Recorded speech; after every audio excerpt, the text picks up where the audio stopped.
Hello, I'm Raikanadoc, this is Tortuga, and today we are making our villager breeder. So in order to test some of the villager breeder designs, I'm going to show you guys something I built that's probably not supposed to be on the server, but it turns out if you place just the right combination of pink and magenta blocks, you can actually build a portal into a creative world. Before we get started, allow me to credit the design we'll be working with today to Logical Geek Boy. If you want a more in-depth tutorial of this build, check his video out. The link will be in the description. So to start this build off, we're going to need to build a 9x9 dirt square and go ahead and punch a 1x1 hole in the center.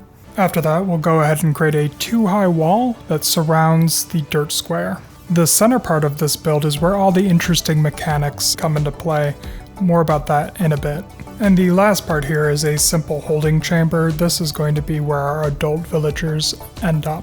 So that's the general concept we're going for. I'm going to go back to the portal to Tortuga, and then we're going to get some villagers, and then once we have them, we'll go more in depth with how this works. For the villager breeder, we've got the part that's going to contain the 2 villagers that are going to plant crops all done. And what I've done here is I laid a rail that is going all the way out to a nearby village, where we're going to have to transport some people. So hopefully everything goes okay. This is all manual rail, so I'm going to basically have to push them the whole way, but I think that is probably the safest way to do this. So yeah, hopefully soon we will have some villagers in the base. And we are at our little cobblestone hut that has 2 villagers and minecarts. We got the villagers from this village over here. So now we just need to push them along these rails and hope for the best. Alright, hello, our first citizen. Let's go ahead and connect this up. Great push begins. Yeah, we're going to be friends this whole time. They're going to be staring at me. Here's a tour of this flower biome. Bet you thought you'd never see that. You're just going to live your whole life in your little village. You are going to have one of the most important jobs in the base. After I'm done bonking your face. Why are you freaking out? Everything's fine. Just stay calm. Welcome. Alright, we are on the home stretch. Alright, now we just need to go grab the other guy. There you go. Look at you. Look at you go. You're so good at being on a minecart. Ugh, Rain. I know, right? I don't even have your hat. So close. Get a running start. Super bonk. It wasn't very effective. And nudge. Yay! Okay, so we have our villagers. Perfect. So now we can get cracking with the rest of this. And this should be the villager breeder. So let's go through and just quickly look at each part and figure out what exactly it does. So this area is where our 2 imported villagers, these guys, live. Now one of them will harvest potatoes and they'll share with each other, and that should produce a child. And then over here, the way this works is when that kid is created, one of the AI things the kids do is to try to jump on beds. So the idea is that this hole is kid-sized. They should try to run through here to jump on the bed. The fact that the trap doors are here means that they think that there's actually a path, but since they're flipped down, there isn't. So they're going to fall down into this water stream, come all the way down here, where then once they grow up, they'll be transferred up, and then the kids will actually, or the grown-up kids, the adults at this point, will accumulate in this block here, and then over here is the last part where we've got a minecart mechanism that will shoot out a minecart, fly up, grab one of the villagers, and then this is going to feed into something else. So that's it.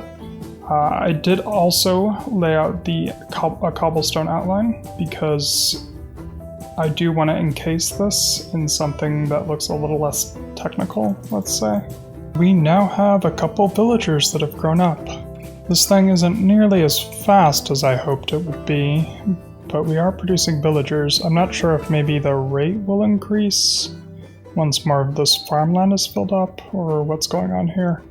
I also think maybe there's a mix of potatoes and carrots going on in the farm, which is probably not ideal.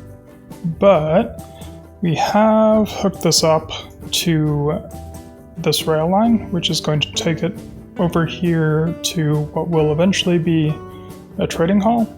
So the idea here is they should come along this rail and then get ejected by this activator rail, and then they should pop down into their workstation. I believe the last thing I need to do is place some string on the observer space to get this staircase to pop out. There we go. So the sticky piston here pushed out the stair block, so in theory the villager should walk straight there, hopefully. We'll see. And so down here we have a dispenser full of minecarts that should come out here and then push it all the way along. Go, go! There we go! He is in the minecart. Please work, please work, please work, please work, please work. Okay. He has been moved, but he's not going to the... There we go. Yay! Okay, cool. He at least was able to go into his new home, which is great. But has he become a farmer? Question mark. Alright, I was just being impatient. He has now become a farmer, so all is well. Let's go with some of this scaffolding.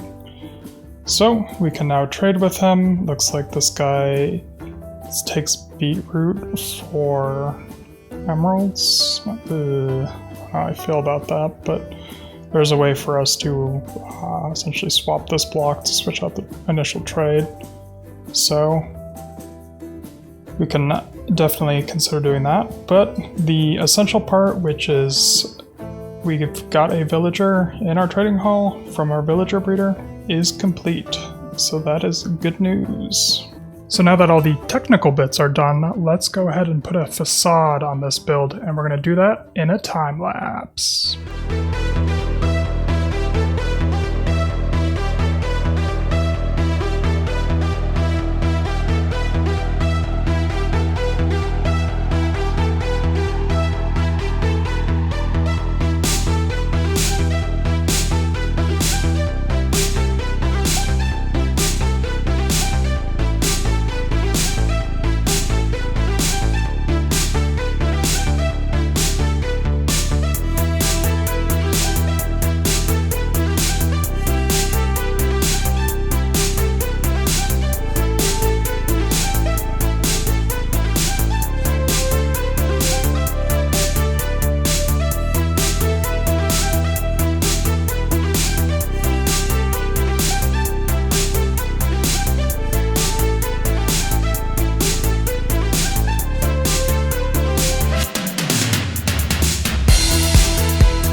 And here is the build. It is a little more sinister than what I normally do, but I think it does fit the palette of the rest of the base, and it kind of adds some thematic diversity to the overall thing. Looks like we have a squid clipping down there. Fun. Did you guys catch the bed that randomly appeared during that time lapse?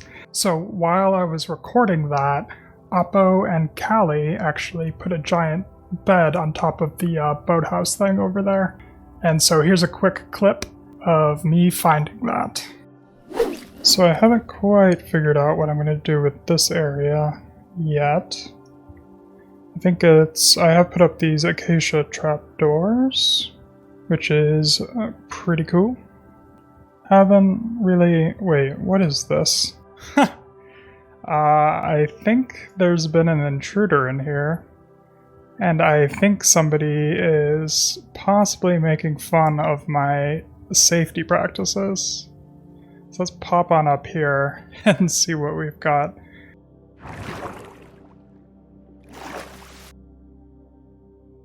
Ah, we have a giant bed.